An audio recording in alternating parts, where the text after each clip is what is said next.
11న mayor, deputy mayor ఎన్నిక ఏర్పాట్లను పరిశీలించిన జిల్లా కలెక్టర్.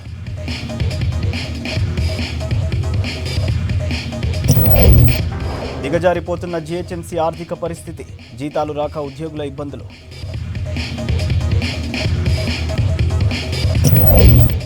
బండ్లగూడ మేయర్పై అవినీతి ఆరోపణలు, జిల్లా కలెక్టర్కు టీఆర్ఎస్ కార్పొరేటర్ల కంప్లైంట్.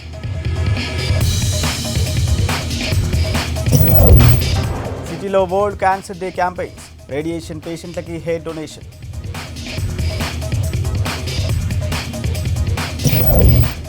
సిటీలోనూ హర్ దిన్ శుభ్ హై స్లోగన్, మూడాల్లోనూ పెళ్లిళ్లకు యూత్ రెడీ.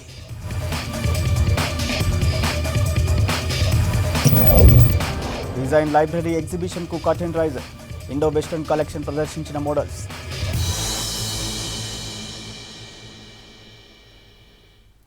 ఈ నెల 11న నిర్వహించే greater Hyderabad mayor, deputy mayor ఎన్నికల ఏర్పాట్లను పరిశీలించారు జిల్లా కలెక్టర్. ఎన్నికల రిటర్నింగ్ అధికారి Shweta Mahanti, GHMC commissioner DS Lokesh Kumar, ఎన్నికల విభాగం అధికారులు, కార్యదర్శులతో కలెక్టర్ సమావేశమయ్యారు. కౌన్సిల్ హాల్లో ఎక్స్ అఫీషియో సభ్యులు, కార్పొరేటర్లకు పార్టీల వారీగా సీట్ల కేటాయింపును పరిశీలించారు కలెక్టర్ శ్వేతా మహంతి. 11న జరిగే సమావేశాన్ని పూర్తిస్థాయి వీడియో తీయించాలని అధికారులను ఆదేశించారు. ఈ సమావేశానికి హాజరు కావాలంటూ ఇప్పటికే గెలుపొందిన కార్పొరేటర్లు, ఎక్స్ అఫీషియో సభ్యులకు సమాచారం ఇచ్చారు అధికారులు.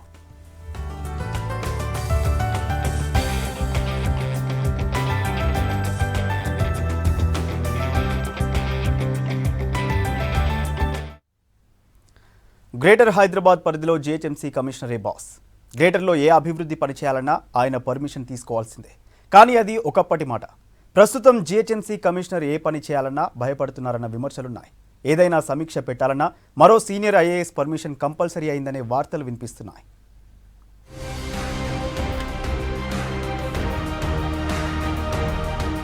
జీహెచ్ఎంసీలో దాదాపు 30,000 మంది పనిచేస్తారు. అందులో 6 జోనల్ కమిషనర్లు, 7 అడిషనల్ కమిషనర్లు, ఐఏఎస్ ఆఫీసర్లతో పాటు వేల మంది ఉద్యోగులు, కార్మికులు ఉన్నారు. గ్రేటర్ పరిధిలో ఉండే 1.5 కోటి పైగా జనాభా కోసం ఏ జోన్లో అభివృద్ధి పని చేయాలన్నా జీహెచ్ఎంసీ కమిషనర్ పర్మిషన్ కంపల్సరీ. కానీ ఇది ఒకప్పటి మాట. ఇప్పుడు గ్రేటర్లో ఏ పని చేయాలన్నా రాష్ట్ర ప్రభుత్వ ప్రధాన కార్యదర్శి నుంచే డైరెక్ట్ గా ఆదేశాలు వస్తున్నట్టు విమర్శలున్నాయి. డీసెంట్రలైజేషన్ పేరుతో జోనల్ కమిషనర్లకు తమ పరిధిలో 2 కోట్ల వరకు విలువైన పనులు మంజూరు చేసే అధికారం ఇచ్చారు. దీంతో ఏ పని కోసమైనా జోనల్ కమిషనర్లనే కలవాలని కార్పొరేటర్లకు సూచిస్తున్నారు.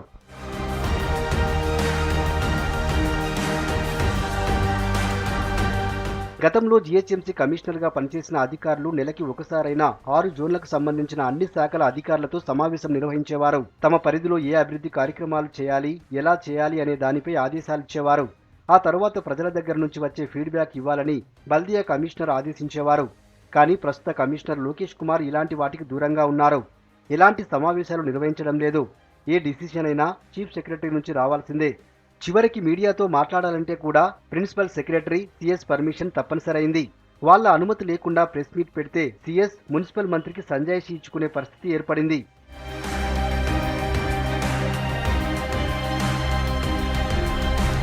ప్రస్తుతం ఉన్న జీహెచ్ఎంసీ కమిషనర్ లోకేష్ కుమార్ బాధ్యతలు చేపట్టినప్పటి నుంచి అన్ని సవాళ్లే ఎదురవుతున్నాయి. ముందు కరోనా, వరదలు, ధరణి, వరద సాయం, బల్దియా ఎలక్షన్స్, ఇలా ఒకదాని తర్వాత మరొకటి టాస్కులు రావడంతో ఫైల్స్ పట్టుకుని రోజుకు ఒక్కసారైనా జీహెచ్ఎంసీ హెడ్ ఆఫీస్ పక్కనే ఉన్న బీఆర్కే భవన్లో సీఎస్ ఛాంబర్కి నడుచుకుంటూ వెళ్తుండేవారు.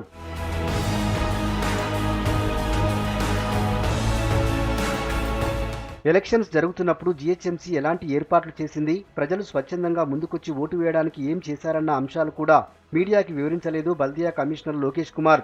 ఒక్కసారి కూడా ప్రెస్ మీట్ పెట్టలేదు. ప్రస్తుత కమిషనర్ ఛార్జ్ తీసుకున్నప్పటి నుంచి ఎలాంటి హడావిడి లేదు. ఈ రోజు ఇంత పెద్ద యంత్రాంగం జీహెచ్ఎంసీకి ఉన్నప్పటికీ ఈ రోజు దానికి జీహెచ్ఎంసీని నడిపిస్తున్న జీహెచ్ఎంసీ ముఖ్యమైన అధికారులు, ప్రత్యేకంగా కమిషనర్ గారి పని ఈ రోజు దీన్ని సమన్వయం చేయడం కానీ, వీటిని అభివృద్ధి పనులని ముందుకు తీసుకుపోవడంలో కానీ చాలా పెద్ద వైఫల్యం మనకు స్పష్టంగా కనిపిస్తుంది. ప్రత్యేకంగా ప్రజలు ఎవరైనా జీహెచ్ఎంసీ కమిషనర్ ని కలిసి తన బాధలు చెప్పుకోవాలి, విన్నపించుకోవాలంటే ఈ రోజు కమిషనర్ గారు అపాయింట్మెంట్ ఇచ్చే పరిస్థితి లేదు. కరోనా పేరు చెప్పి కనీసం ఎవరిని కూడా ఈ రోజు కలవడానికి కూడా, ఈవెన్ రాజకీయ పార్టీలు వస్తే కలవరు, మీడియా వస్తే కలవరు, అధికారులు వస్తే కలవరు, ఎవరితో సంబంధం లేకుంటున్న పరిస్థితి కమిషనర్ గారిని. అధికారులతో సమీక్షలు లేవు. ముఖ్యమైన ఈరోజు కరోనా వచ్చింది, కరోనాను కట్టడానికి ఏం చర్యలు తీసుకుంటున్నారో ప్రజలకు సరైన తెలియజేస్తున్న పరిస్థితి కనిపించదు. వరదలు వచ్చాయి, వరదల్లో పెద్ద ఎత్తున నష్టం జరిగింది. కమిషనర్ గారు స్పందించండి, కలిసి ఆయన కొన్ని రిప్రజెంటేషన్ చేద్దాం, కలుద్దామని బాధితులు వచ్చినా కలిసే పరిస్థితి లేదు. ఈ రకంగా అనేక విషయాలలో కమిషనర్ గారి పని అలా ప్రశ్నార్థకంగా మారిన పరిస్థితి. గతంలో పనిచేసిన కమిషనర్లు ఎంతో యాక్టివ్గా ఉండి నెలకు 10 రోజులైనా జనంలో ఉంటూ తాము ఏం చేస్తున్నారో చెప్పేవాళ్లు. ఇప్పుడున్న కమిషనర్ సైలెంట్గా ఉండి తన పేరు బయటకు రాకుండా జాగ్రత్తగా వ్యవహరిస్తున్నారన్న విమర్శలొస్తున్నాయి. జీహెచ్ఎంసీ ఆర్థిక పరిస్థితి దయనీయంగా మారింది. ఉద్యోగులకు జీతాలు కూడా ఇవ్వలేని పరిస్థితి ఏర్పడింది. ప్రభుత్వం నుంచి రావాల్సిన నిధులు రాకపోవడంతో డబ్బుల కోసం ఇబ్బందులు పడాల్సి వస్తుంది. దీంతో జీతాలు ఇవ్వలేమంటూ జోనల్ కమిషనర్లకు మెసేజ్లు పంపుతున్నారు ఉన్నతాధికారులు.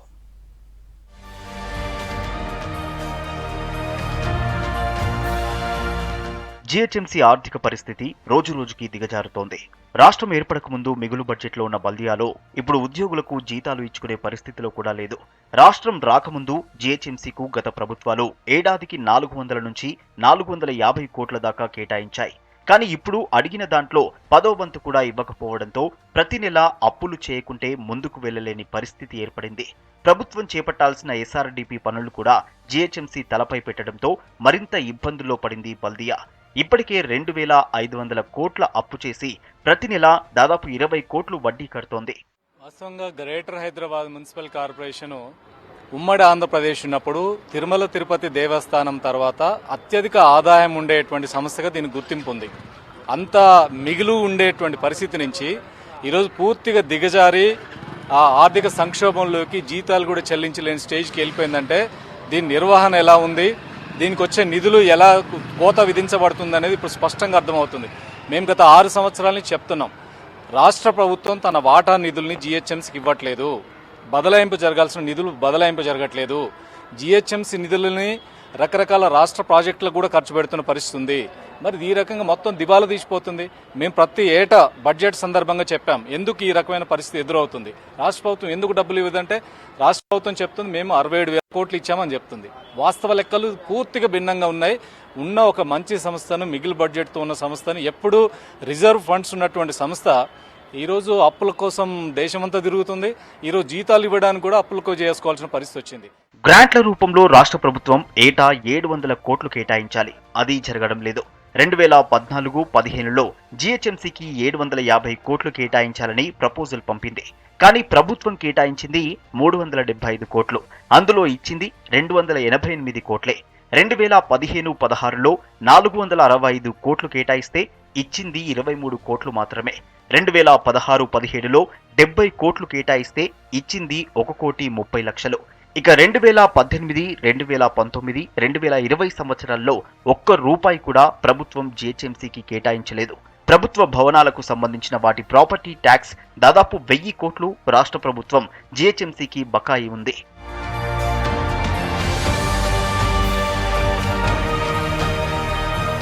జీహెచ్ఎంసీలో కాంట్రాక్ట్, పర్మనెంట్ కార్మికులు, ఉద్యోగస్తులు కలిపి 30,000 మందికి పైగా ఉన్నారు. వారికి జీతాలు చెల్లించేందుకు నెలకు 120 నుంచి 130 కోట్లు కావాలి.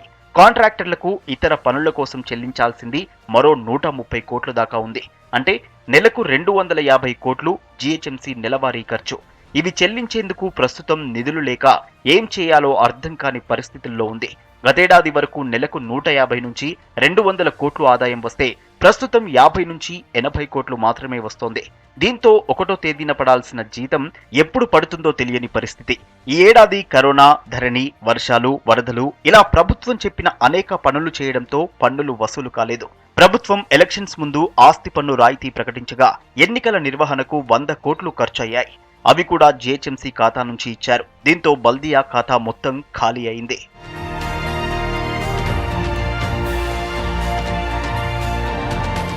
డబ్బులు లేకపోవడంతో జోన్లలో ఉన్న అధికారులకు ప్రాపర్టీ ట్యాక్స్ వసూలు చేయడంపై దృష్టి పెట్టాలని, ఏ జోన్ అధికంగా ట్యాక్స్ వసూలు చేస్తే ఆ జోన్ వారికి ముందుగా జీతాలిస్తామని GHMC commissioner Lokesh Kumar zonal కమిషనర్లకు తెలిపారు.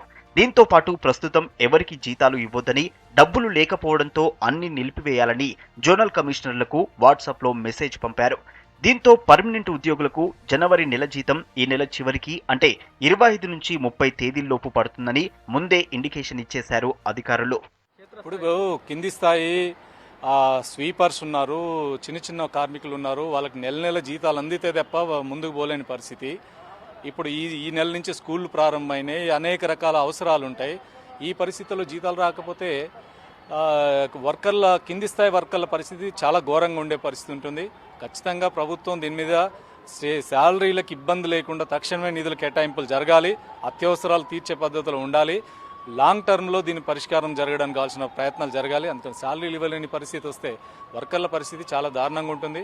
ప్రభుత్వం తక్షణమే స్పందించి ఆ జీతాలకి నిలుపుదల జరగకుండా తక్షణమే ఇవ్వాలని చెప్పి కోరుతున్నాను.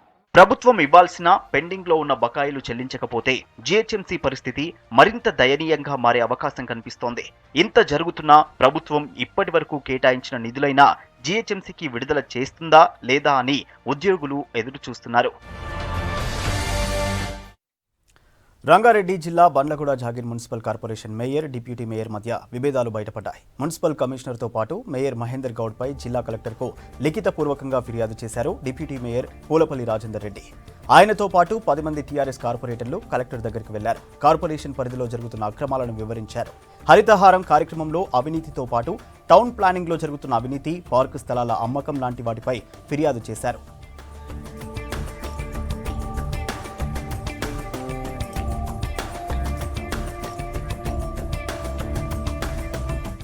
రాష్ట్ర ముఖ్యమంత్రిగా కేసీఆర్ కొనసాగాలన్నారు టీఆర్ఎస్ మహిళా విభాగం రాష్ట్ర ప్రధాన కార్యదర్శి లింగుల శోభకృష్ణారెడ్డి. ఎలాంటి అనుభవం లేని కేటీఆర్ సీఎం కావాలని సీనియర్ మంత్రులు మద్దతు పలకడం సరైంది కాదన్నారు. ఎమ్మెల్సీ కవిత, మంత్రి హరీష్ రావుకి సీఎం అయ్యేందుకు అన్ని అర్హతలు ఉన్నాయన్నారు. కుత్బుల్లాపూర్ ఫార్మాసిటీ ల్యాండ్ విషయంలో కేటీఆర్కు మెమోరాండం ఇచ్చినా ఎలాంటి స్పందన రాకపోవడంపై ఆవేదన వ్యక్తం చేశారు శోభాకృష్ణారెడ్డి.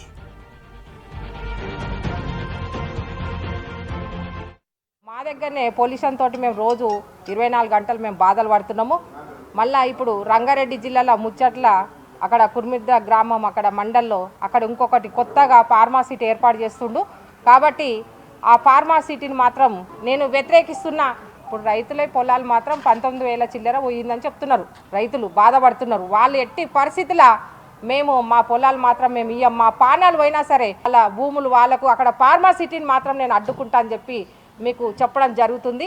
ఇవన్నీ పంటలు పంటే సాగు మంచి పొలాలు, తరి పొలాలు, తోటి పొలాలు ఇచ్చి మేము ఎక్కడ పోవాలి రైతులం? మేము ఎస్టీలో మా నాయన మా తాతకాల నుంచి వచ్చిన పొలాలు అవి. అట్లాంటి పొలాలు ఇస్తే మాకు ఎక్కడ పోయినా సరే ఇక్కడ మంచి పొలాలు తీసుకొని మాకు చెడ్డ పొలాలు నాకు తీసుకుందామంటే ఇక్కడ 3 కోట్లు ఒక్కొక్క ఎకరా. ఇక్కడ మా కురిమిద్దాకు మిరకాయ ఒకటే గట్టు, మాది ఒకటే వరము. ఆడ 3 కోట్లకు ఒక ఎకరం. మేమంటే 7 లక్షలకి ఇవ్వాలంట, ఎవడో 16 లక్షలకి ఇర్రి అంటే ఎవరు ఇప్పించారు? ఏ తాత నా నుంచి మా తాతలు సంపాదించిన ఆస్తులు ఇచ్చి మేము ఎక్కడ పోవాలి? మా తాతలకు మా నాయనలకు మఠాలన్నీ అక్కడ గోరీలు ఇచ్చిపెట్టి ఏ రాజ్యం పోవాలి? ఎక్కడ పోతే మాకు ఎవరు బాత్రూమ్ 2 ఎకరాలు అంతా అక్కడ బాత్రూమ్ జాగా రాదు మాకు. ఇప్పటికి 7 లక్షలు తీసుకుపోయి ఏ రాజ్యం పోయి బతకాలి? బయట అడిగితే 1.5-2 కోట్లు నడుస్తున్నది. 7 లక్షలు తీసుకుపోయి ఏ భూమి తీసుకొని ఏ రాజ్యం పోయి బతకాలి? ఏ దేశంలో పోయి బతకాలి? 50 మందిలో కుటీలం తీసుకుపోయి ఎక్కడ పోయి చావాలి? ఎట్లా పోయి బతకాలి? ఏం రాజ్యం? ఒక్క ఊరు లేదు, ఈ 12 ఊర్ల మంది ఏ రాజ్యం పోయి బతకాలి? సోషల్ మీడియాలో తనపై అసభ్యకరంగా పోస్టులు పెడుతున్నారన్నారు సినీ నటి, బీజేపీ నేత మాధవిలత. ఒక వర్గం తనను టార్గెట్ చేసిందని సైబరాబాద్ సిపి సజ్జనార్కు ఫిర్యాదు చేశారు. వ్యభిచారం చేస్తూ ఎక్కడ అమ్మాయిలు పట్టుబడ్డా అందులో తాను పట్టుబడినట్లు ప్రచారం చేస్తున్నారని ఫైర్ అయ్యారు. తనపై అసభ్యంగా పోస్టులు ఎవరు పెడుతున్నారనేది తెలుసుకుని చర్యలు తీసుకోవాలన్నారు. శక్తి ఉన్నంతసేపు సోషల్ మీడియాలో ఫైట్ చేశానని, చివరికి సైబర్ క్రైమ్ పోలీసులను ఆశ్రయించానని అన్నారు. న్యాయం జరుగుతుందనే నమ్మకం ఉందన్నారు మాధవిలత. రోజు రోజుకి చట్టాలు మారుస్తున్నారు. నిర్భయ చట్టాల కింద అమ్మాయిల్ని మానసికంగా హింసించినా కూడా క్రైమ్ అంటున్నారు. దిశ చట్టాలు పెట్టి సోషల్ మీడియాలో హింసించినా కూడా అది చాలా పెద్ద క్రైమ్ అంటున్నారు.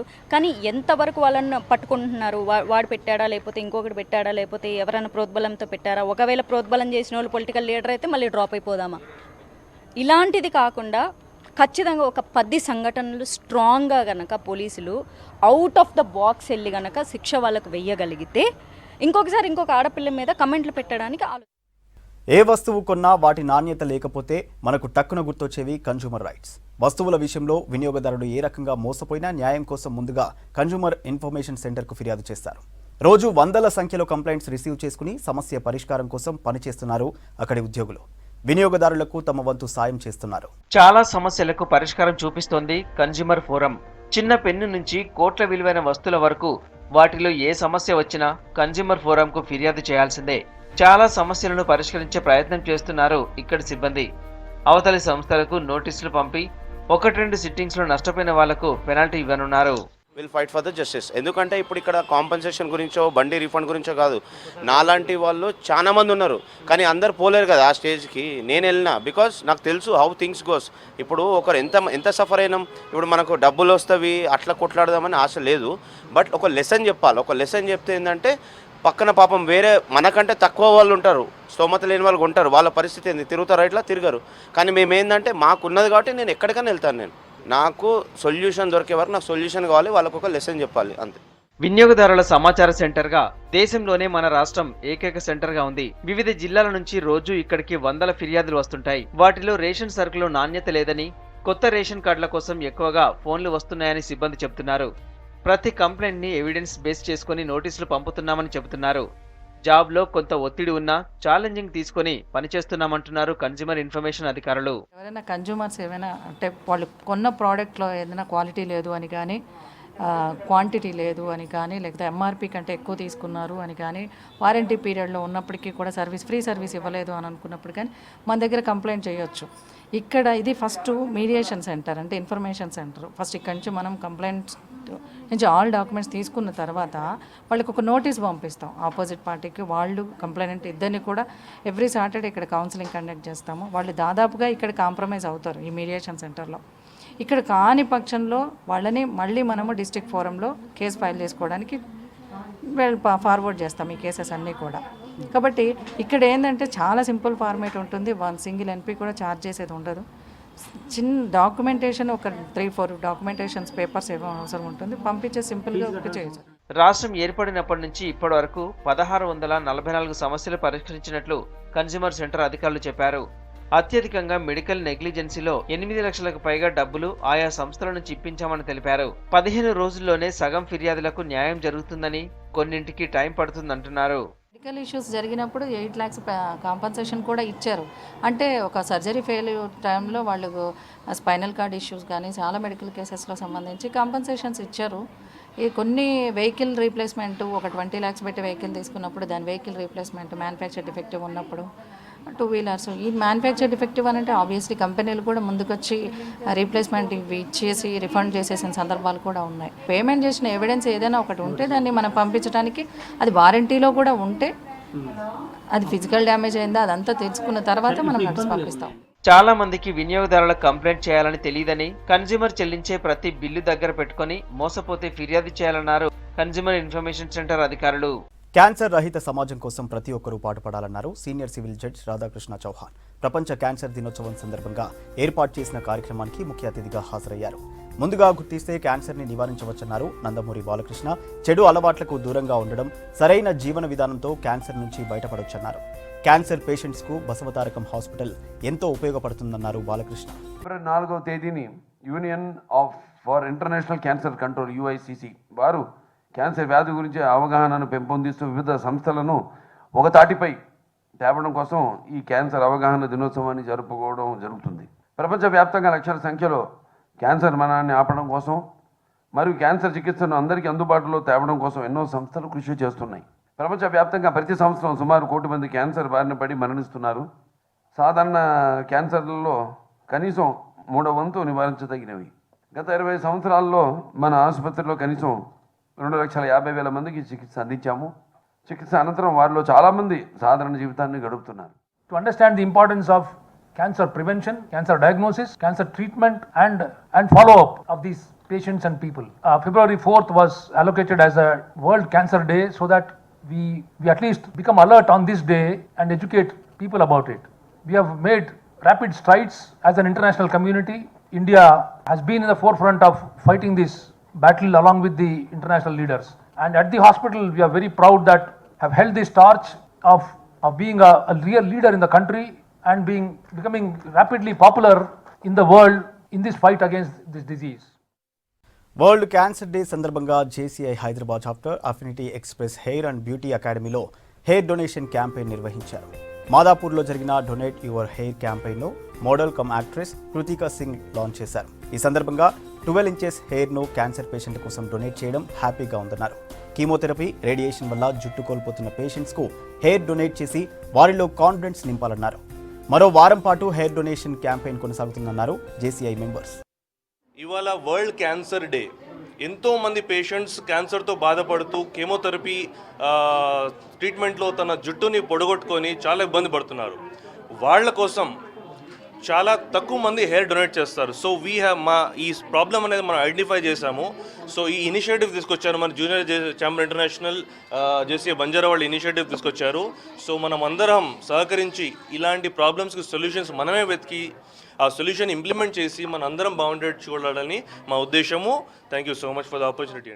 On the cancer day, the people might have the problem with the hair, but the chemotherapy, the treatment, we the team of JCI have identified the cause, and the donors who have came here for donation of the hair, congratulations for the people who have came forward for donation of the hair. Yes, that it's a very noble cause. It's very, very important that we donate our hair. That's the least we could do for the members of our society. So I'm very happy to be here. Ippudu kavalante appudu vachi you can please donate your hair.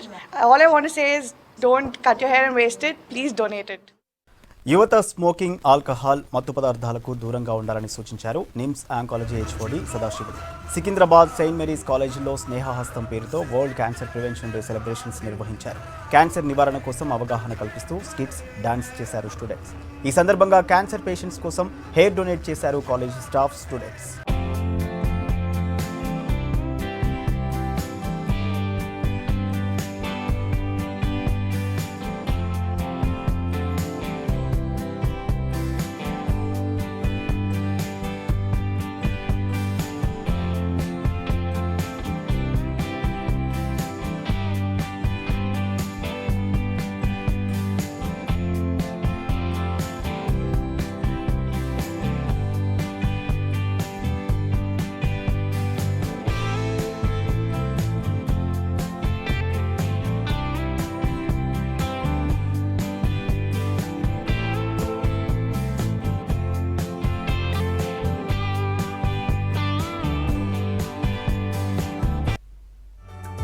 Cancer day ఎందుకు జరుపుకుంటామంటే ఈ వరల్డ్లో అన్నిటికంటే భయంకరమైన వ్యాధి cancer అనే భయం చాలామందికి ఉంది.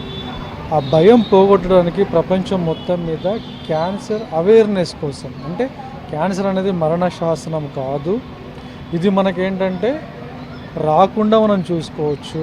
ఒకవేళ వచ్చిన తర్వాత కూడా ఎర్లీగా మనం డాక్టర్ దగ్గరికి పోతే ఎర్లీ స్టేజ్లో మనం డయాగ్నోజ్ చేసుకుంటే జబ్బు క్యూర్ అయ్యే ఛాన్స్ కూడా చాలా ఎక్కువగా ఉంది. Arch diocese of Hyderabad social service society ఈ cancer campaign and cancer prevention థీమ్ను ఎన్నుకొని ఈ వరల్డ్ క్యాన్సర్ డే రోజు ఈ కార్యక్రమాన్ని ఏర్పాటు చేశాం. మనకందరికీ తెలుసు, ఈ సమాజంలో యువకులు, బాధ్యత గల పౌరులు కూడా ఈ టొబాకో, ఆల్కహాల్ మరియు ఫాస్ట్ ఫుడ్ ఇటువంటి ఐటమ్స్తో వాళ్ళందరూ కూడా బాధపడుతూ ఈ క్యాన్సర్కు కారకమైనటువంటి వీటిని ప్రోత్సహిస్తూ ఉన్నారు. ఒక విధంగా ఎలాంటి బాధ్యత, దీని ఎడల అవగాహన కలిగి ఉండి ఈ క్యాన్సర్ ప్రివెన్షన్ కోసం ప్రయత్నం చేయమని ఎన్నిసార్లు వాళ్లకు చెప్పినప్పటికీ they take it for granted. చాలాసార్లు క్యాన్సర్ పేషెంట్ల కోసం కొంతమంది యువత వినూత్న కార్యక్రమం మొదలుపెట్టారు. కీమోథెరపీతో హెయిర్ లాస్ అవుతున్న క్యాన్సర్ పేషెంట్లకు జుట్టు దానం చేస్తున్నారు. క్యాన్సర్ బారిన పడిన వారి మొహంలో చిరునవ్వు చూసేందుకు జుట్టు పెంచుకుని మరీ దానం చేస్తున్నారు. క్యాన్సర్ పేషెంట్లకు సంబంధించిన హెయిర్ డొనేషన్పై మరింత సమాచారం లక్ష్మి అందిస్తారు. రోజుకి క్యాన్సర్ పేషెంట్స్ సంఖ్య పెరుగుతుంది. చిన్న పిల్లల నుంచి పెద్దవాళ్ల వరకు కూడా క్యాన్సర్ బారిన పడుతున్నారు. అయితే క్యాన్సర్ ట్రీట్మెంట్లో భాగంగా అందరికీ కీమోథెరపీ ఇవ్వడం అనేది జరుగుతుంది. అయితే కీమోథెరపీ తీసుకుంటున్నప్పుడు అలాగే క్యాన్సర్ ట్రీట్మెంట్లో చాలా వరకు హెయిర్ లాస్ అవుతారు. మనం అవయవ దానం నుంచి అన్నదానం వరకు అన్ని దానాలు వింటున్నాం. కానీ రీసెంట్గా క్యాన్సర్ పేషెంట్స్ కోసం జుట్టు దానం చేస్తున్నారు. సో ఎట్లా దానం చేస్తారు, దాన్ని మళ్ళీ ఈ క్యాన్సర్ పేషెంట్స్కి ఎలా అందజేస్తారు అనేది మనం ఈరోజు వరల్డ్ క్యాన్సర్ డే సందర్భంగా స్పెషల్ రిపోర్ట్లో చూద్దాం. ఆల్రెడీ ఈ అమ్మాయి హెయిర్ అయితే, తిన పేరు అమల, ఇంతవరకు లాంగ్గా క్యాన్సర్ పేషెంట్స్ కోసమే దీన్ని గ్రోత్ చేసి ఈ రోజున దానం చేయడం జరిగింది. ఆల్రెడీ సోషల్ సర్వీసెస్ చేస్తూ ఉంటాను. సో అయితే ఒకసారి ఏమనిపించిందంటే మనలో మనం హ్యాపీగా ఉంటాం జుట్టుని ఇలా చేసుకుని స్టైలిష్ చేసుకుని, కానీ అది లేని వాళ్ళు చాలా బాధపడుతుంటారు. ఎస్పెషల్లీ క్యాన్సర్ పేషెంట్స్కి మళ్ళీ రీగ్రోత్ ఉండదు, వాళ్ళు డిప్రెస్డ్గా ఫీల్ అవుతూ ఉంటారు. అంటే లైక్ 100 మందిలో వాళ్ళ ఒక్కరికి హెయిర్ లేకపోతే ఎలా అనిపిస్తూ ఉంటుంది, నాకెందుకు ఇలా అనిపిస్తుంది. సో వాళ్ళకి అంటే ఎడ్యుకేట్ చేసినా అర్థం చేసుకున్న సిచ్యువేషన్లో ఉండరు. సో వాళ్ళ ఫేస్లో ఒక స్మైల్ తీసుకురావాలి అంటే మనకి ఇప్పుడు కట్ చేసుకున్నా మళ్ళీ పెరుగుతుంది, ప్రాబ్లం లేదు. సో మనం అలా వాళ్ళకి డొనేట్ చేసి వాళ్ళ ఫేస్లో హ్యాపీనెస్ని తీసుకురావాలని ఒక మెయిన్ మోటోతో హెయిర్ డొనేట్ చేశాను నేను. Okay, very good. అయితే అతనితో కూడా మాట్లాడదాం. మీరు మొత్తం క్లీన్గా మొత్తం హెయిర్ అంతా కూడా ఇచ్చేశారు. మరి చాలామంది అయితే నిజంగా గుండుతో ఉండడానికి చాలామంది ఇష్టపడరు. సో ఎట్లా అనిపిస్తుంది? నేను అంటే గుండుతో ఇష్టపడరు అని మీరు అంటూ ఉన్నారు, కాకపోతే నాకు ఇప్పుడే నేను చాలా ఇంకా బ్యూటిఫుల్గా కనిపిస్తున్నాను. అంటే ఎట్లా మీకు ఎలా తెలిసింది ఇలా డొనేట్ చేయొచ్చు అనేది? ఒకవేళ ఇది ఎవరికి వెళ్తుంది, మరి ఆ ఆర్గనైజేషన్ ఫేకా కాదా? ఎందుకంటే చాలామంది ఇప్పుడు జుట్టుకి చాలా డిమాండ్ ఉంది, మళ్ళీ వాళ్ళు వేరే వాళ్ళకి కూడా అమ్ముకునే అవకాశాలు ఉన్నాయి. ఎట్లా దీన్ని ఇన్ఫర్మేషన్ తీసుకున్నారు? సో నేను 1 year బ్యాక్ హెయిర్ కట్ చేయించుకుందాం అనుకున్నాను. సో హెయిర్ కట్ చేయించుకుంటే ఎలాగో డస్ట్బిన్లోకి వెళ్ళిపోతుంది కదా, అలా కాకుండా యూజ్ అవుతుంది కదా అనేసి సర్చ్ చేస్తూ ఉండే అనమాట. ఉంటుంటే నా ఫ్రెండ్ ఒక అమ్మాయి ఇట్లా శివ అన్న Hyderabad hair donation for cancer patients అని చెప్పింది. సో అన్నను కాంటాక్ట్ అయితే ఇలా మేమే తయారు చేసి ఇస్తాము అనేసి చెప్పాడనమాట. సో అలా మా ఫ్రెండ్ నేను ఇద్దరం కలిసి వచ్చి హెయిర్ డొనేట్ చేస్తాం. బేసికల్లీ లాంగ్ హెయిర్ అనేది అమ్మాయిలే పెంచుతారు కాబట్టి వాళ్ళు డొనేట్ చేస్తారు, కానీ అబ్బాయిలు కూడా ఈ కాజ్ కోసం హెయిర్ పెంచి డొనేట్ చేస్తున్నారు. ఇక్కడ 2 అబ్బాయిలు ఉన్నారు కదా, వీళ్ళు ఓన్లీ ఈ క్యాన్సర్ పేషెంట్స్ కోసం డొనేట్ చేయడానికే వీళ్ళు లాంగ్గా హెయిర్ పెంచి ఈ రోజున వచ్చి వీళ్ళు డొనేట్ చేయడం జరుగుతుంది. అయితే ఈ అబ్బాయి ఫిజికల్లీ హ్యాండిక్యాప్డ్, తనకి కళ్ళు కనిపించవు. ఒకసారి ఆ అబ్బాయితో కూడా మాట్లాడదాం. ఇది హెయిర్ ఎన్ని నెలలు పెంచారు, ఎన్ని సంవత్సరాలు పెంచారు మీరు? 1.5 year నుంచి పెంచుతున్నా హెయిర్. ఇది ఓన్లీ క్యాన్సర్ పేషెంట్ డొనేట్ చేయడానికే పెంచుతున్నా 1.5 year నుంచి. అంటే ఈ ఆలోచన ఎట్లా వచ్చింది మీకు? అంటే నేను యాజువల్లీ విజువల్లీ ఇంపేర్డ్, నాకు తెలుసు ఆ పెయిన్ ఏంటో, వాళ్ళు క్యాన్సర్ పేషెంట్ ఎలా ఫేస్ చేస్తారో. చిన్న ప్రాబ్లం ఉంటేనే చాలా ఇబ్బందిగా ఫీల్ అవుతారు. అలాంటిది క్యాన్సర్ అంటే ఇంకా బాడీ మొత్తం క్యాన్సర్ ఉంటుంది కాబట్టి చాలా ఇబ్బందిగా ఉంటుంది. కాబట్టి వాళ్ళకి ఎలాగైనా వాళ్ళ ఫేస్లో కొంచెమన్నా స్మైల్ చూస్తామని చెప్పేసి డొనేట్ చేస్తున్నాము. చాలా కష్టం ఉండే అసలు పెంచడానికి, ఎవరు సపోర్ట్ కూడా చేయరు బయట కూడా. కానీ ఒక అవేర్నెస్ తేవాలి, ఒక కాజ్ గురించి చేయాలని చెప్పి నేను చేస్తున్నా. యూత్కి ఒక మెసేజ్ లాగా వెళ్ళాలి అని చెప్పి స్టైల్గా పెంచడం కంటే ఇట్లా ఒక డొనేషన్ చేస్తే కూడా ఒకరికి ఉపయోగపడుతుంది, వాళ్ళు కూడా కొంచెం ఆనందంగా ఉంటారు మనతో పాటు అని వాళ్ళ ముఖంలో కూడా స్మైల్ చూడాలని నేను ఇది స్టార్ట్ చేసిన. 1.5 year నుంచి నేను పెంచుతున్నా. సరళ గారు, అంటే మీరు ఎట్లా తెలుసుకున్నారు ఇలా డొనేట్ చేయొచ్చని? అసలు క్యాన్సర్ పేషెంట్స్ పెయిన్ ఎలా తెలుసు మీకు? నాకు యూట్యూబ్లో అది సర్చ్ చేస్తుంటే తెలిసిందండి ఇలా హెయిర్ డొనేట్ చేయొచ్చు క్యాన్సర్ పేషెంట్స్కి అని. సో లాస్ట్ 2 years నుంచి నేను కొంచెం ట్రై చేస్తున్నాను ఇవ్వడానికి అని. ఈ యూట్యూబ్లోని శివ గారిది చూసి ఆయనకి కాల్ చేశాను. ఇవాళ వరల్డ్స్ క్యాన్సర్ పేషెంట్స్ డే కదా, అందుకని ఇవాళ కాల్ చేశాను. చేస్తే ఆయన ఇక్కడ డ్రైవ్ జరుగుతుందని చెప్పారు. చెప్తే ఇక్కడికి వచ్చి ఇవ్వడానికి. అంటే మీరు దీన్ని ఎన్ని నెలలు పెంచారు, అలాగే ఇప్పుడు ఎంత లెంత్ వరకు ఇస్తున్నారు? నేను లాస్ట్ 2-3 years నుంచి, నాది లాంగ్ హెయిర్ అండి ఎప్పుడును, 2-3 years నుంచి ఉన్నది ఇలాగే. నేను ఇప్పుడు 12 inches దాకా ఇద్దాం అనుకుంటున్నాను. 12 inches హెయిర్ డొనేట్ చేద్దాం అనుకుంటున్నాను. అంటే మీరు ఇప్పుడు మొత్తం క్లీన్గా మొత్తం హెయిర్ అంతా కూడా ఇస్తున్నారు కదా, మరి ఎవరికి వెళ్తుంది, ఏమైనా ఇన్ఫర్మేషన్ ఉందా మీకు? క్యాన్సర్ పేషెంట్ కోసం యాక్చువల్లీ శివ అనే ఏం పని చేస్తున్నాడు కదా, it is really appreciable. He is doing very well job without expecting anything from the anyone. He is donating the hairs for the cancer patients, even not taking anything from us, even not from the patients. What he is doing, it actually appreciable job. That concerned, I contacted him through Facebook. By knowing his intention, that's why I am donating hairs for cancer patients. Hyderabad hair donation for cancer patients founder Shiva ఉన్నారు, శివతో మాట్లాడదాము. శివ గారు, బేసిక్గా మీకు ఈ idea ఎలా వచ్చింది? ఎన్ని years నుంచి దీని మీద వర్క్ చేస్తున్నారు? లైక్ నేను వచ్చేసి హెయిర్ డ్రెస్సింగ్లో 2014 నుంచి ఉన్నాను. అంటే లైక్ హెయిర్ అనేది కిందకి పోవడము ఎందుకు అన్న ఒక చిన్న కాన్సెప్ట్తో స్టార్ట్ అయిన మన ప్రయాణం వచ్చేసి లైక్ 2018లో మనం ఆర్గనైజేషన్ ఎస్టాబ్లిష్ అనేది చేయడం జరిగింది.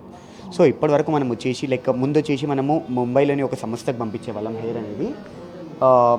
లైక్ ఈ పాండమిక్ సిచ్యుయేషన్లో వాళ్ళు హెయిర్ యాక్సెప్ట్ చేయకపోయేసరికి మనమే లైక్ మనకు ఒక విగ్ రిక్వెస్ట్ రావడం ద్వారా అంటే లైక్ మనమే విగ్ ఎందుకు యూజ్ చేయొద్దు అన్న ఒక చిన్న కాన్సెప్ట్తో స్టార్ట్ అయిన ప్రయాణం ఇప్పుడు 33 విగ్గుల వరకు వెళ్ళింది. అంటే like only from March 19th 2020 నుంచి ఈరోజు వరకు 33 విగ్స్ అనేది మనం డిస్ట్రిబ్యూట్ చేయడం జరిగింది. సో ఒక విగ్ చేయడానికి మనకి 6 to 7 పోనీటైల్స్ కావాలి. అది మినిమం 12 inches ఆఫ్ హెయిర్ ఉండాలి. అండ్ కలర్డ్ హెయిర్ ఉన్న, పర్మనెంట్ స్ట్రైట్నింగ్ ఉన్న, కెమికల్ ట్రీటెడ్ అన్ని హెయిర్స్ కూడా యాక్సెప్టెడే. ఎవరికైతే సెల్ఫ్ కాన్ఫిడెన్స్, సెల్ఫ్ ఎస్టీమ్ కోల్పోతారో వాళ్ళకి అనేది విగ్ అనేది ఇవ్వడం జరుగుతుంది. అంటే మనకి రిక్వెస్ట్ ద్వారా మనం విగ్స్ అనేది ఇవ్వడం జరుగుతుంది మ్యామ్. యాక్చువల్గా ఒక్క న్యాచురల్ విగ్ వచ్చేసి లైక్ సంథింగ్ అరౌండ్ 25,000 నుంచి 40,000 వరకు కాస్ట్ అవుతుంది. అది without charging neither from an donor nor the recipient. అంటే బెనిఫిషియర్ దగ్గర తీసుకోవట్లేదు అండ్ ఫ్రమ్ ద డోనర్ కూడా మేము ఛార్జ్ చేయట్లేదు. అంటే వాళ్ళు ఏదైనా ఇవ్వదలుచుకుంటే ఫర్ ద వీవింగ్ సేక్ వాళ్ళు ఏమన్నా ఇస్తున్నారు, అంతేగాని మేము ఎక్కడ కూడా మనీ కమర్షియల్ పర్పస్ కాదు మేము చేసేది. Hyderabad hair donation for cancer patients అనే ఆర్గనైజేషన్ ఫేస్బుక్లో లైక్ వాళ్ళు రిక్వెస్ట్ పెట్టుకుంటారంటే లైక్ ఇట్లా we have lost hair during the chemo అని చెప్పేసి వాళ్ళు మెసేజ్ చేస్తారు. వితిన్ ఒక 1 month లోపలనే మనకి రిక్వెస్ట్ల ద్వారా మనది ఒక చిన్న స్టార్టప్ ఆర్గనైజేషన్ మ్యామ్, బట్ మంచి థాట్స్ ఉన్న ఆర్గనైజేషన్. అండ్ అట్లీస్ట్ వన్స్ ఒక్కరు ముందరకు వచ్చేసి డొనేట్ చేయాలనేసి నేను ఆశిస్తున్నాను. అంటే వీక్కి అప్పుడు లైక్ 4 అట్లా డొనేషన్స్ అయితే ఇప్పుడు వచ్చేసి డేకి 3-4 అట్లా ఉంటుంది మ్యామ్. అండ్ వన్ థింగ్ మనకి ఏంటి అని అంటే like we don't have volunteers ma'am, but we have a team అంటే ప్రతి ఒక్కరు డొనేట్ చేసిన వాళ్ళు కూడా నా డోనర్సే. వరల్డ్ క్యాన్సర్ డే అనే కాకుండా నార్మల్ డేస్లో కూడా మీరు ఎప్పుడైనా సరే ఎనీ క్యాన్సర్ పేషెంట్కి డొనేట్ చేయొచ్చు. కెమెరా పర్సన్ సైదులతో లక్ష్మీ, విస్క్ న్యూస్, హైదరాబాద్. 7వ జాతీయ Thai boxing cup and pro night fight నగరంలోని కోట్ల విజయభాస్కర్ రెడ్డి స్టేడియంలో జరగనుంది. ఈ నెల 26 నుంచి 3 రోజుల పాటు పోటీలను నిర్వహిస్తున్నట్లు ఆర్గనైజర్స్ తెలిపారు. దీనికి సంబంధించిన పోస్టర్ని మంత్రి శ్రీనివాస్ గౌడ్ ఆవిష్కరించారు. ఈ మెగా ఈవెంట్లో 31 రాష్ట్రాలకు చెందిన 225 స్కూల్స్ నుంచి 1500 మంది ప్లేయర్లు పాల్గొంటున్నారు.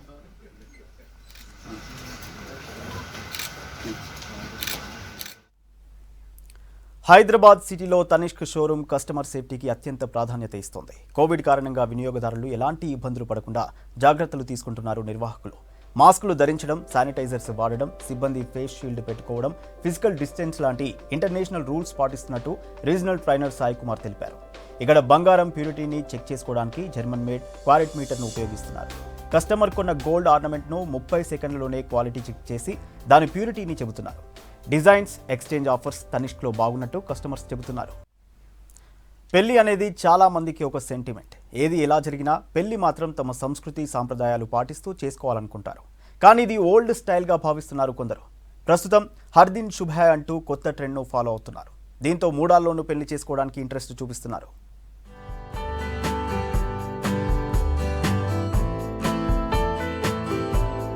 హర్ దిన్ శుభ్ హై ప్రస్తుతం ఢిల్లీ, ముంబై, హైదరాబాద్లో ఈ స్లోగన్ బాగా ట్రెండ్ అవుతోంది. దీని పేరుతో సోషల్ మీడియాలో పెద్ద క్యాంపెయిన్ కూడా నడుస్తోంది. ఈ ప్రచారం చేస్తోంది వెడ్డింగ్ ప్లానర్లు. పెళ్లిళ్ల సీజన్లో కోట్ల రూపాయల వ్యాపారం జరుగుతుంది. నగలు, బట్టలు, ఫర్నిచర్ లాంటివి పెద్ద ఎత్తున కొంటారు.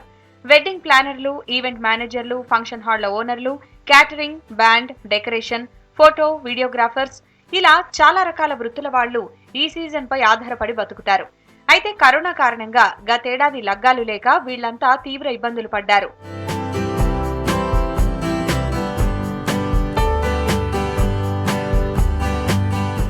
గతేడాది మార్చిలో లాక్డౌన్ విధించింది ప్రభుత్వం. ఆ తర్వాత పెళ్లిళ్లకు పర్మిషన్ ఇచ్చినా కొన్నే మంచి రోజులున్నాయి. మళ్లీ ఈ నెల 8 నుంచి మూఢాలు ప్రారంభం కావడం, మే 6 వరకు ముహూర్తాలు లేవని పూజారులు చెబుతున్నారు. అప్పటి వరకు ఆలస్యం అవుతుందని చాలా మంది మూఢాల్లోనూ పెళ్లి చేసుకోవడానికి ఇంట్రెస్ట్ చూపిస్తున్నారు. మూఢాల్లో పెళ్లిళ్లు చేసుకోవడం మంచిది కాదంటున్నారు పురోహితులు. శుభకార్యాలు వద్దని చెబుతున్నా జనం వినడం లేదని అంటున్నారు. జనం ఆలోచనల్లో వచ్చిన మార్పే దీనికి కారణం అంటున్నారు. ఇప్పుడు అందరికి కూడా పెద్ద సంశయం ఏమిటంటే మౌఢ్యమి గురించి అందరూ కూడా ఆలోచిస్తూ ఉన్నారు. అంటే ఈ మౌఢ్యమి అంటే ఏమిటంటే సూర్యుడికి అతి దగ్గరలో ఈ గురుగ్రహం చేరడం, శుక్రుడు చేరడం వల్ల సూర్యుడి చెంతకు చేరే సమయానికి దగ్గరగా రావడం వల్ల వాటికి నిగూఢత్వం అంటే మూఢత్వం వెళ్ళిపోతుంది. ఆ గ్రహాల యొక్క ప్రభావం అనే మంచి శక్తి అంతా కూడా కోల్పోవడం జరుగుతుంది. మౌఢ్యమి అంటే ఏంటంటే మూఢంగా ఉండిపోవడం. ఆ సమయంలో కనుక ఇప్పుడు వివాహం అనేటువంటిది కానీ కనీసం మన మానవుడు వివాహం అయితే ఒకేసారి ఆచరిస్తాం మన ధర్మ ప్రకారం. అలాంటివి ఒకేసారి జరిగేటువంటి మంగళ కార్యక్రమాలన్నీ కూడా మౌఢ్యంలో కనుక చేసుకోవడం వల్ల మూఢత్వంతో ఉండి ఆ యొక్క జీవనం కూడా కాస్త సర్దుబాట్లతో సర్దుకునే విధంగా కొనసాగుతుంది తప్ప ఆనందదాయకంగా ఉండదని గతం నుంచి వస్తున్నటువంటి ప్రామాణికం. అందుకనే ఈ మూడాల్లో ఆచరించము. మనకు మే 4 వరకు కూడా శుభముహూర్తాలు లేవు. మూల విరాట్లైనటువంటి గురువు శుక్రుడు మౌఢ్యంలో ఉన్నారు కాబట్టి నడిపించేటువంటి శక్తి స్వరూపులు కనుక వివాహ ముహూర్తాలు చేసుకోకపోవడము శ్రేయస్కరము. సెలబ్రిటీల నుంచి సామాన్యుల దాకా ఈ ట్రెండ్ నే ఫాలో అవుతున్నారు. అమ్మాయి అబ్బాయి అభిప్రాయాలు కలిస్తే చాలని, ముహూర్తాలతో తమకు సంబంధం లేదని యువత ఆలోచిస్తున్నారు. దీనికి తమ తల్లిదండ్రులు కూడా గ్రీన్ సిగ్నల్ ఇవ్వడంతో ఈ మధ్య మూఢాల్లో కూడా పెళ్లిళ్లు చేసుకునే వారి సంఖ్య పెరిగింది. దీంతో 4 నెలల పాటు బుకింగ్స్ రాక ఖాళీగా ఉంటామనుకున్న ఫంక్షన్ హాల్స్ నిర్వాహకులకు ఊరట లభించింది. మే నుంచి బుకింగ్ ఉంది మేడం. మే 6 నుంచి ఈ 4 నెలలు మూడాలు ఉన్నాయని చెప్పేసి జనవరి, ఫిబ్రవరి, మార్చ్, ఏప్రిల్, మే 6 నుంచి మూడాలు ఉన్నాయి మేడం. అప్పుడు కూడా కొన్ని బుకింగ్ అవుతున్నాయి. ఇంకా ముందు ఎలా ఉంటుందో చూడండి మేడం. ఈ కరోనా దిక్కేలు కానీ ఈ మూడాల దిక్కేలు కానీ ఆర్థికంగా బాగా నష్టపోయినాం మేడం. ఫంక్షన్ హాల్స్ కానీ, లేబర్ కానీ, డెకరేషన్ కానీ. ఇప్పుడు ఓన్లీ బర్త్డేలు మేడం. బర్త్డేలు, శారీ ఫంక్షన్స్, అట్లాంటి చిన్న చిన్న ఫంక్షన్స్ గ్యాదరింగ్, తక్కువ గ్యాదరింగ్, చిన్న ఫంక్షన్లకే ఇస్తున్నాము. ఎవ్రీ ఇయర్ మాకు ఫిబ్రవరి నుంచి మే వరకు ఫుల్ బుకింగ్ ఉంటుంది మేడం. మేము 1 ఇయర్లో చేసే 60% ఈ 4 నెలలనే చేస్తాము. ఈయన లాస్ట్ ఇయర్ కూడా మాకు కరోనా దిక్కి 4 నెలలు పోవడం వల్ల 1 ఇయర్ లాస్ అయింది. ఈ ఇయర్ కూడా 4 నెలలు మూడతో 2021 కూడా లాస్ అన్నట్టే మేడం. మరికొందరు ఈ సమయంలో శుభకార్యాలు చేసుకుంటే రెగ్యులర్ టైం కంటే ఖర్చు తక్కువ అవుతుందని భావిస్తున్నారు. దీంతో పెళ్లిళ్లు చేసుకోకపోయినా ఫార్మాలిటీస్ గా భావించే ఎంగేజ్మెంట్స్, గృహ ప్రవేశాలు లాంటి కార్యక్రమాలు చేసుకుంటున్నారు. దీంతో బ్యాంక్వెట్ హాల్స్ తో పాటు ఫోటోగ్రాఫర్లకు అన్ సీజన్ లో కూడా డిమాండ్ పెరిగింది. అన్లాక్ డౌన్ అయ్యాక కొన్ని ఫంక్షన్లు అయితే బాగానే చేసినాం మేము. ఇంకా పూర్తిగా రికవర్ కాలేదు మేము. ఇప్పుడిప్పుడే చాలా మటుకు ప్రీ వెడ్డింగ్లు, శారీ ఫంక్షన్లు, బర్త్డేలు ఇవి అవుతున్నాయి. ఈ ఎండాకాలంలోనే మంచి సీజన్లో మాకు కరోనా దెబ్బతీసింది. ఈసారి 3 నెలలు సీజన్ లేదని చెప్పిండ్రు. కానీ మాకు ఏంటంటే చిన్న చిన్న బర్త్డేలు అవి ఇవి వస్తున్నాయి. పెళ్ళిళ్ళు అయితే ఇప్పుడు ఏం లేవు. మే 6 నుంచి అప్పటి నుంచి ఉన్నాయి పెళ్ళిళ్ళు. అవి చిన్న చిన్న ముహూర్తాలు, కొద్దిగా పంతులు అలా పెట్టేస్తున్నారు ముహూర్తాలు, చిన్న చిన్న ముహూర్తాలను. వాటితోటి నడుస్తుంది. ఒకప్పుడు ముహూర్తాలను బాగా చూసి చేసేసుకునే వాళ్ళు. ఇప్పుడు ముహూర్తాలు కూడా ఏం పట్టించుకోకుండా కొద్దిమంది పెళ్లిళ్ళు చేసుకుంటున్నారు. సెలబ్రిటీల వేలోనే కామన్ పబ్లిక్ నడుస్తున్నారు. దాదాపు 104 రోజులు ముహూర్తాలు లేవని ఓ వైపు పెద్దలు చెబుతున్నా సిటీలో పెళ్లి బాజాలు మాత్రం మోగుతూనే ఉన్నాయి. బంజారాహిల్స్లో design library expo curtain raiser fashion show గ్రాండ్గా జరిగింది. ఈ సందర్భంగా traditional, Indo western lehenga collections ప్రదర్శించారు మోడల్స్. డిజైనర్ డ్రెస్సుల్లో క్యాట్ వాక్ చేసి ఆకట్టుకున్నారు. నెల 11 నుంచి 2 రోజుల పాటు luxury lifestyle expo design library exhibition HICCలో జరగనుంది. ఈ షోలో దేశవ్యాప్తంగా ఉన్న ప్రముఖ డిజైనర్లు డ్రెస్లు, bridal collections, luxury, Indo western కలెక్షన్స్తో పాటు జ్యువెలరీ, యాక్సెసరీస్, హోమ్ డెకార్స్ను ప్రదర్శించనున్నారు. ఈ నెల మనకి 11th and 12th HICC నోవోటెల్లో exciting collection రాబోతుంది. సో మన అందరి కోసం ఎక్స్క్లూజివ్ కలెక్షన్ కోసం డిజైనర్ వేర్ కానీ, జ్యువెలరీ కానీ, యాక్సెసరీస్ కానీ everything is readily available. So do go and shop. I'm pretty sure మీ అందరికీ డెఫినెట్గా నచ్చుతుంది. సో టాప్ డిజైనర్స్ని కలుద్దాం అందరం కలిసి on 11th and 12th HICC Novotel. ఇక్కడ మనం డిజైన్ లైబ్రరీలో ఉన్నాము. 11th and 12th నోవోటెల్లో అతిపెద్ద అసలు నేషనల్ లెవెల్లో హై లైఫ్ ఎగ్జిబిషన్ జరుగుతుంది. అందరూ తప్పకుండా రండి. మీకు ఇష్టమైన ఈ లాక్డౌన్లో కొనలేవన్నీ లైక్ డిజైన్ లైబ్రరీలో మీకు నేషనల్ లెవెల్లో ఫ్యాషన్, డెకర్, ఫుట్వేర్, జ్యువెలరీ మీకు కావాల్సినవన్నీ దొరుకుతాయి. ఫెస్టివల్ ఇవి bulletin updates. Keep watching V6 news.